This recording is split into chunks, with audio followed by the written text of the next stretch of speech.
Sementara itu pemirsa, kelompok pekerja dan buruh akhir-akhir ini dibuat gerah dengan draft rancangan undang-undang Cipta Tenaga Kerja Omnibus Law. Dan kita akan lihat beberapa pasal yang krusial yang sempat terungkap. Ya, industri padat karya tidak perlu memenuhi upah minimum provinsi.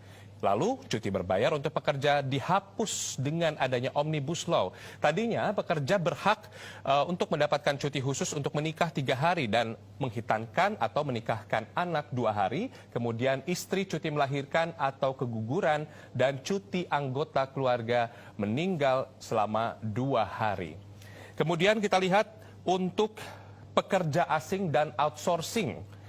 Pekerja asing dibebaskan dari syarat dan izin kerja. Pekerja asing boleh menjabat sebagai dewan direksi dan komisaris, staf diplomatik dan konsuler, peneliti dan juga insinyur.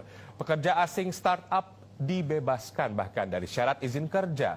Outsourcing pun diperluas. Perusahaan boleh membuka outsource untuk beragam jenis kerja di perusahaan, tidak dibatasi hanya kerja inti. Outsourcing bisa dipekerjakan sebagai freelance maupun kerja paruh waktu. Yang diamandemen ada beberapa pasal 42, 66, 93, 159 dan seterusnya. Kemudian pemirsa, selanjutnya adalah soal pesangon. Nah, pembayaran pesangon selain tunjangan dasar dikurangi atau dipangkas sama sekali. Penghitungan tunjangan dasarnya tidak berubah.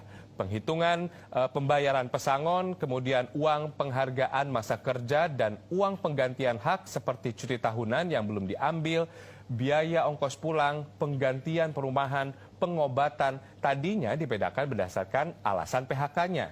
Nah, dengan Omnibus Law semuanya dihapus. Pemberi kerja hanya perlu memberikan pesangon dan UPMK.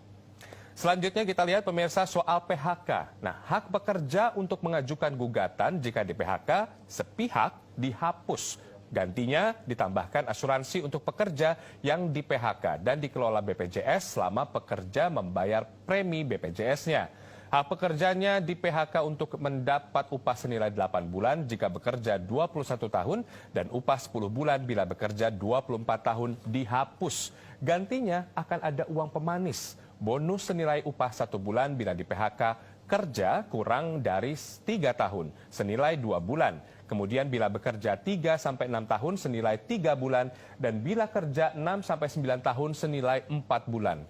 Bila bekerja 9-12 tahun senilai 5 bulan bila kerja lebih dari 12 tahun.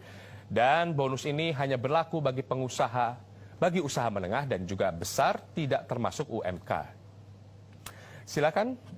Kita akan melihat bagaimana apakah Omnibus Law ini akan disahkan oleh pemerintah atau tidak.